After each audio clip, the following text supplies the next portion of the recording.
Hi everyone, this is Mohi from Singapore Maths Academy. Welcome to another one of our videos. In this video, I'm looking at multiplication using the area model. So slightly different to what we've been looking at in the past video. And so here we've got another strategy. Now, by this stage, you should have looked at area at school. And if that's the case, then we should be quite comfortable with this. Now, looking at my iPad, we're going to look at what area is again, right? So if I have a short or small rather rectangle, something like a 3 by 5 rectangle, how do we work out the area of this? We're saying there's 3 here, 3 units, and there is 5 units going across the length. So that's 5. If these are centimeters, we can call them centimeters. And also altogether, we get 1, 2, 3, 4, 5, 10, 15. I've got 15 square centimeters here, right? Counting the actual smaller squares, as you can see. So how does this kind of represent multiplication at a higher level?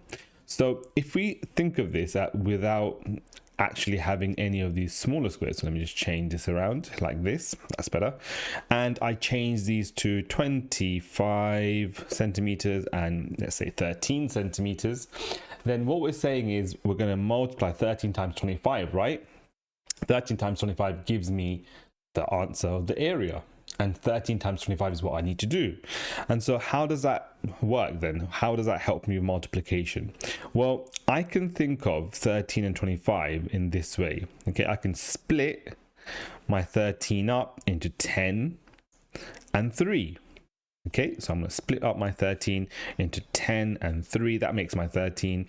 And my 25, I'm going to split it up into 20. That's my 20.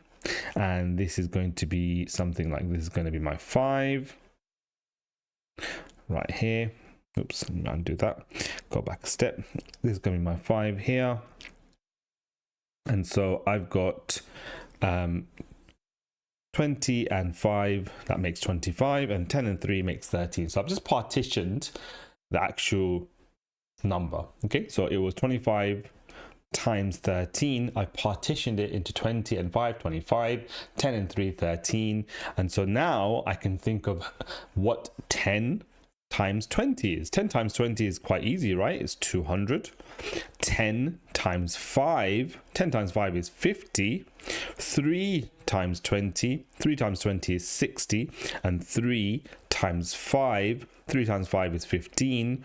And so you have all of these numbers, 20 plus 50 plus 60 plus 50. Now remember, to work out the area of this rectangle, we would need to do 13 times 25, right? The length times the width. And so with that in mind, I know the area of this triangle is going to be worked out by doing 13 times 25. So that must mean that all of this area is going to be 200, which is the area of just this section. Add 50, which is the area of this section. Add the area of this section, which is 60. Add 15, which is the area of this section. That will give me my total area. That will give me what 10, or 13 rather, times 25 gives me, right?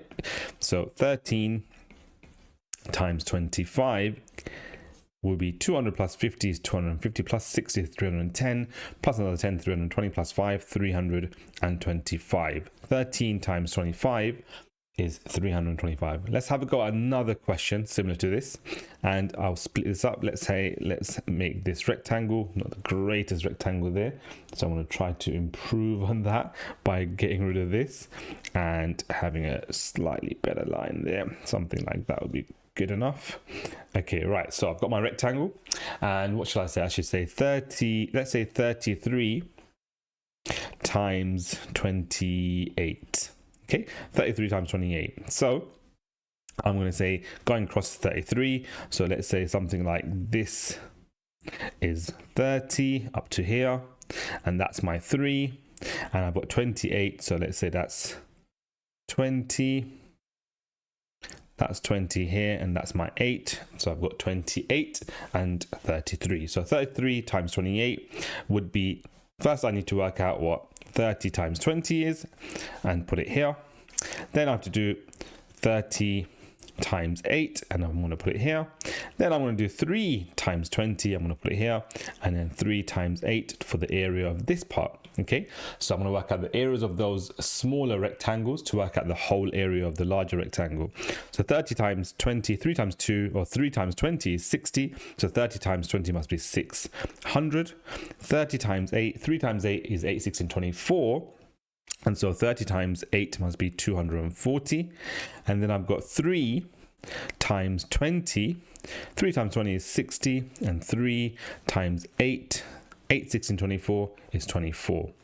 So altogether, the whole area of this would be worked out if I added 240 to 600 to 60, add the final part of the jigsaw, add 24.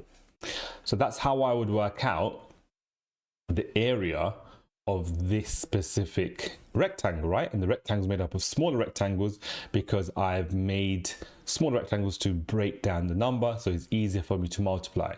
So with that in mind, let's add that together. 600 add 240 is 840, plus the 60, 840 add 60 is 900, plus the 24, 924. 33 times 28 is 924. So if you're finding it a bit troublesome to work out multiplication, a 2-digit number by a 2-digit number, then another method could be this method, which is to break it down until you get to year 5, and then in year 5 you can have an easier time using the column method. But if you're not there with the column method, if you don't understand it very well, this is another method you can use. So that's all for me. Hopefully that made sense for you. If it didn't, leave a message below and I will try my best to come back to you and help you with your multiplication skills. Take care, everyone. Bye.